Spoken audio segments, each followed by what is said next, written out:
बिहार के joint families में चाचा भतीजे की लड़ाई बेहद आम बात होती है और कुछ ऐसा ही नज़ारा अब लोक जनशक्ति पार्टी की अंदरूनी टकराव में देखने को मिल रहा है। इस पार्टी में जब टकराव जारी है, एक तरफ चिराग से अलग हुए गुट ने सूरजभान को अपना कार्यकारी अध्यक्ष घोषित किया है, तो दूसरी तरफ चिराग ने 5 सांसदों को पार्टी से निकालने का ऐलान कर दिया है। इन सबके बीच चिराग ने एक पुरानी चिट्ठी भी जारी की है।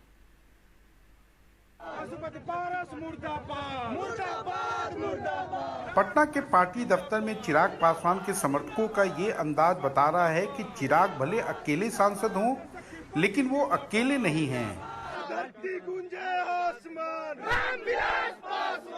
मंगलवार को पार्टी के दोनों गुटों में एक दूसरे के खिलाफ कार्रवाई का ऐलान होता रहा। बागी नेताओं ने चिराग पासवान को हटाकर सूरजभान को कार्यकारी अध्यक्ष चुना, तो चिराग पासवान ने सबको पार्टी से निकालने की घोषणा की।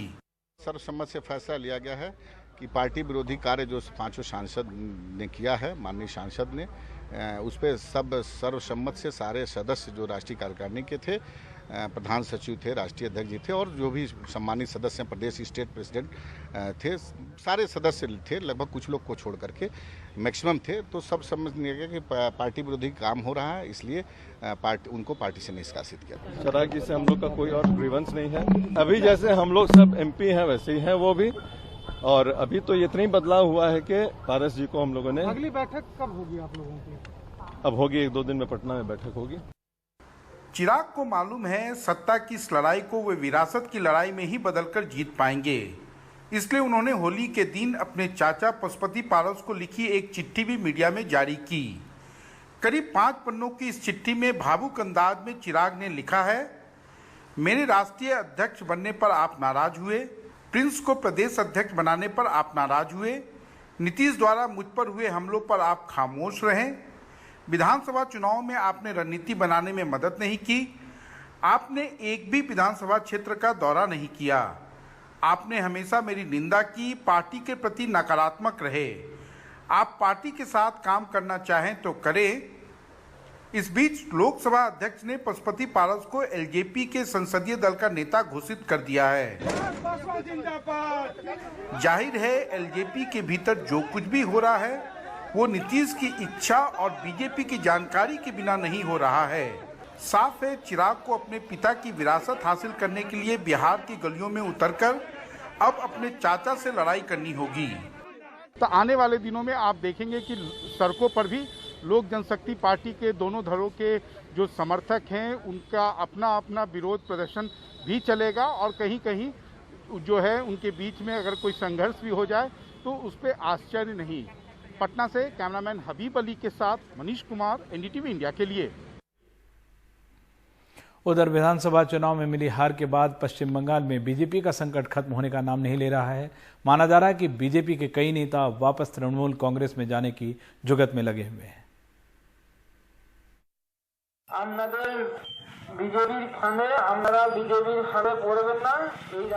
राजनीति में ऐसे उलटफेर अमूमन देखने को नहीं मिलते। चुनाव से ठीक पहले टीएमसी कार्यकर्ता बीजेपी से जुड़े थे, अब वो खुलकर कह रहे हैं कि उनसे गलती हुई है और वो मूल पार्टी में लौटना चाहते हैं।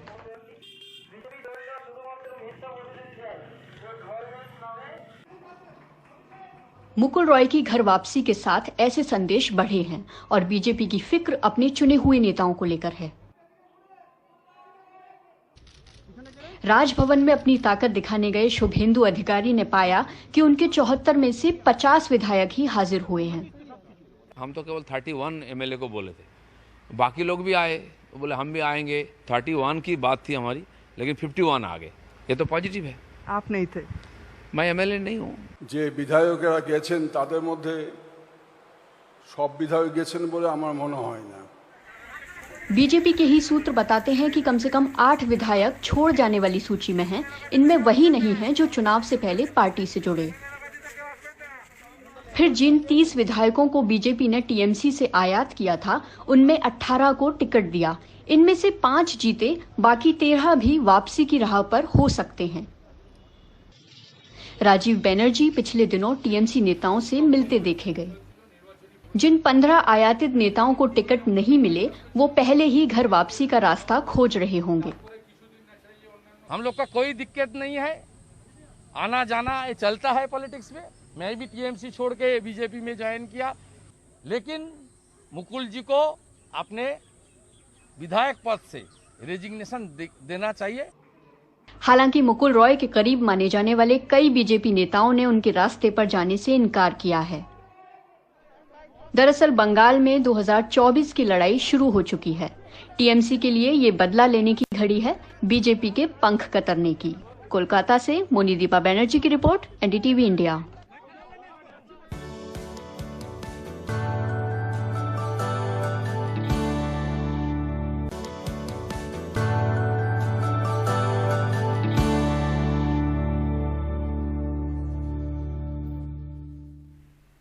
और अब आपको एक रिपोर्ट दिखाते हैं आपदा में अवसर की। Madhya Pradesh nursing home act के तहत रजिस्टर्ड अस्पतालों के जो रिकॉर्ड एनडीटीवी को मिले हैं, उससे साफ है कि कैसे कोरोना की पहली और दूसरी लहर में धड़ाधड़ अस्पतालों का रजिस्ट्रेशन हुआ। एक ही डॉक्टर 8-10 अस्पतालों में रेसिडेंट डॉक्टर के नाम से रजिस्टर्ड है। मल्टी स्पेशलिटी अस्पताल का लाइसेंस मिला है, लेकिन अस्पताल में एक डॉक्टर तक नहीं है। देखते हैं अनुराग द्वारी की ये रिपोर्ट।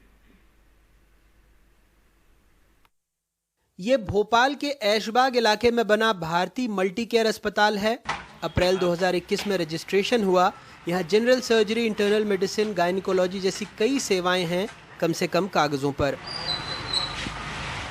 सिर्फ 2 बेड लगे हुए हैं और एक आईसीयू भी है यहाँ पर छोटा सा, और जो इस तरफ में यहाँ पर भी आईसीयू में भी 3 छोटे छोटे बेड लगे हुए हैं, इसीलिए आईसीयू में और कोई सुविधाएं है नहीं।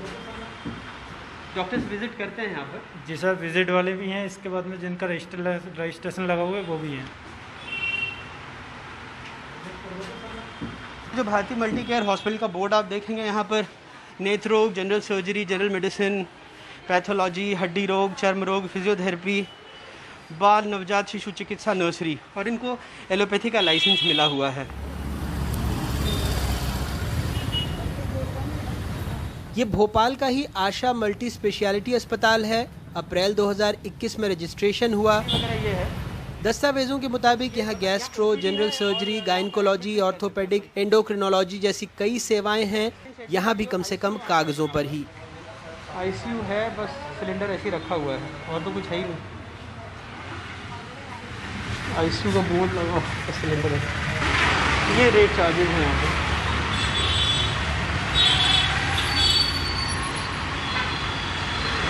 इन दोनों अस्पतालों में एक बात साफ है कि जिन डॉक्टरों के नाम से रजिस्ट्रेशन हुआ वो यहाँ काम नहीं करते। शशिकांत द्विवेदी, इसमें से कोई डॉक्टर नहीं है आपके यहाँ पे? और जो ये राहुल भारिया, प्रियंका बसले, मायावती दामोद, भोपाल के भारती मल्टी केयर में resident doctor Hariom Verma 104 kilometre दूर शुगन देवी अस्पताल में भी रेसिडेंट डॉक्टर हैं, जो शाजापुर जिले के शुजालपुर में आता है। इसे आपदा में अवसर कहिए या कुछ और, राजधानी भोपाल में कुल 503 अस्पताल, पैथोलॉजी लैब, डेंटल क्लिनिक हैं, लेकिन 212 कोरोना काल यानी जनवरी 2020 से मई 2021 तक खुले हैं। इस अवधि में सिर्फ अस्पतालों की बात करें तो भोपाल में 104 अस्पतालों के रजिस्ट्रेशन हुए हैं। इनमें भी 29 अस्पताल मार्च, अप्रैल, मई में खुले। राज्य के 3 और बड़े शहरों को लें तो इंदौर में 274 अस्पताल हैं, 48 पिछले साल भर में खुले। जबलपुर में 138 अस्पताल हैं, 34 साल भर में खुले, जबकि ग्वालियर में 360 अस्पताल हैं, जिसमें से 116 पिछले 1 साल में खुले। एनडीटीवी को जो दस्तावेज मिले हैं वो बताते हैं कि कैसे एक एक डॉक्टरों के नाम 8 से 10 अस्पतालों में भी बतौर रेसिडेंट डॉक्टर दर्ज हैं, वो भी अलग अलग शहरों में। इन अस्पतालों के उदाहरण से आप समझ गए होंगे कि इनके रजिस्ट्रेशन सर्टिफिकेशन जारी करते वक्त न तो सुविधा जांची गई, न डॉक्टरों के नाम। क्या आपदा में अवसर है कि एक एक डॉक्टर 10-10 अस्पताल? देखिए, ये सुनिश्चित है और नेशनल मेडिकल काउंसिल की जो आहर्ताएं हैं, जो नियम है, उसका पालन करना सभी को बहुत जरूरी है। यदि इस तरह की कहीं कोई शिकायत होगी तो निश्चित रूप से कार्रवाई की जाएगी। सही मायने में एक व्यक्ति को एक ही जगह काम करना है और ये एनएमसी के पोर्टल के माध्यम से सुनिश्चित भी होता है। मुझे नहीं लगता है कि ऐसी स्थिति होगी, परंतु यदि कहीं शिकायत आएगी तो उस पर जांच भी की जाएगी और कार्रवाई भी की जाएगी। मंत्री जी को नहीं लगता, इसलिए हमने दोनों अस्पताल उसी इलाके के ढूंढे जो उनके विधानसभा क्षेत्र में हैं। आश्चर्यजनक यही है कि जैसे इस अस्पताल में जो रेसिडेंट डॉक्टर काम कर रहे हैं वो मध्य प्रदेश के अलग अलग ज़िलों के अस्पतालों में भी रजिस्टर्ड हैं। तो आखिर ये जादू हुआ तो हुआ कैसे? जानकार कहते हैं कोई MBBS डॉक्टर अधिकतम 2 अस्पतालों में बतौर रेसिडेंट ड्यूटी कर सकता है। नर्सिंग होम में रेसिडेंट डॉक्टर 8 घंटे की वार्ड ड्यूटी करता है। ये हैरत की बात है कि साल भर में अकेले भोपाल में 104 अस्पतालों को मान्यता मिल गई। जाहिर सी बात है, सरकारी किताब में उन्होंने सारे नियम कम से कम कागजों पर पूरे किए होंगे, लेकिन सरकारी अस्पतालों में कोरोना ड्यूटी पर तैनात डॉक्टरों को 18 घंटे ड्यूटी करनी पड़ रही है। वजह है डॉक्टरों की कमी। अभी प्रदेश में 5000 डॉक्टरों की जरूरत है। 13 मेडिकल कॉलेज में 1000 तो सरकारी अस्पतालों में 4000 डॉक्टरों के पद खाली हैं। 16000 नर्सिंग स्टाफ की कमी है। वैकेंसी भी निकली लेकिन कोई नहीं आया। देश में अभी 11082 लोगों पर औसतन एक सरकारी डॉक्टर है। मध्य प्रदेश में 16996 लोगों पर एक डॉक्टर, जबकि WHO के मुताबिक 1000 लोगों पर एक डॉक्टर होना चाहिए। लेकिन ऐसा कैसे हुआ कि इन अस्पतालों ने सारी शर्तें पूरी कर दी, वो भी तब जब राज्य के तमाम जिला अस्पतालों में 794 ICU बेड थे और मेडिकल कॉलेजों में 3660 और उन्हें डॉक्टर नहीं मिल रहे थे। ऐसे में हैरत नहीं कि सारे अजब गजब मामले मध्य प्रदेश में ही हो रहे हैं। कुछ दिनों पहले सीरम इंस्टीट्यूट को जबलपुर के किसी मैक्स हेल्थ केयर इंस्टीट्यूट से 10,000 कोविशील्ड डोज का ऑर्डर मिला। वैक्सीन मिलने के बाद जांच शुरू हुई तो चौंकाने वाली बात पता लगी, वो ये कि मैक्स हेल्थ केयर इंस्टीट्यूट नाम का कोई भी अस्पताल जबलपुर में है ही नहीं।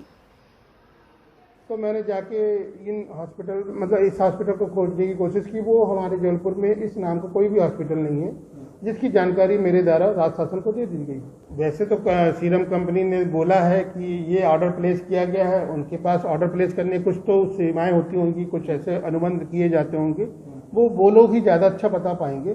मेरे द्वारा ये जो जानकारी मिली थी तो मैंने अपने उच्च मतलब राज्य स्तर को भेज दिया है। इस खबर के बाद सरकार क्या कर सकती है? ऐसे अस्पतालों की मान्यता रद्द कर सकती है या डॉक्टरों का मेडिकल काउंसिल से रजिस्ट्रेशन निरस्त हो सकता है। लेकिन क्या ये सिर्फ 2 लोगों के बीच की मिलीभगत है? उन अधिकारियों का क्या जिन्होंने जानबूझकर आंखें मूंदे रखी, और उस सिस्टम और उस सत्ता का क्या जिसके वक्त ये घोटाले होते रहे? भोपाल से अनुराग द्वारी, NDTV इंडिया। तो कागज पर अस्पताल और कागज पर डॉक्टर, आपदा में अवसर की कहानी है। अकाली दल के अध्यक्ष सुखबीर सिंह बादल ने पंजाब के मुख्यमंत्री अमरिंदर सिंह के खिलाफ प्रदर्शन किया है। बड़ी संख्या में अकाली दल के कार्यकर्ता मोहाली में मुख्यमंत्री के घर के बाहर जमा हुए और जमकर नारेबाजी की। अकाली दल कोरोना वैक्सीन निजी अस्पतालों को बेचने के मामले में पंजाब के स्वास्थ्य मंत्री बलबीर सिंह सिद्धू के इस्तीफे की मांग कर रहा है। लुधियाना में बीएसपी ने कांग्रेस नेता रवनीत सिंह बिट्टू के खिलाफ प्रदर्शन किया है। वो उनके अकाली दल बीएसपी गठबंधन पर दिए गए बयान से नाराज हैं। उनका कहना है कि रवनीत सिंह बिट्टू के बयान से लोगों की भावनाओं को ठेस पहुंची है। और अब ताजमहल को सैलानियों के लिए खोला जा रहा है। जो लोग ताज के दीदार के लिए पहुंचेंगे उन्हें कोरोना से जुड़े नियम कायदों का पालन करना होगा। कोरोना की दूसरी लहर के बीच देश भर की ऐतिहासिक इमारतों के साथ ताजमहल भी 2 महीने से बंद था।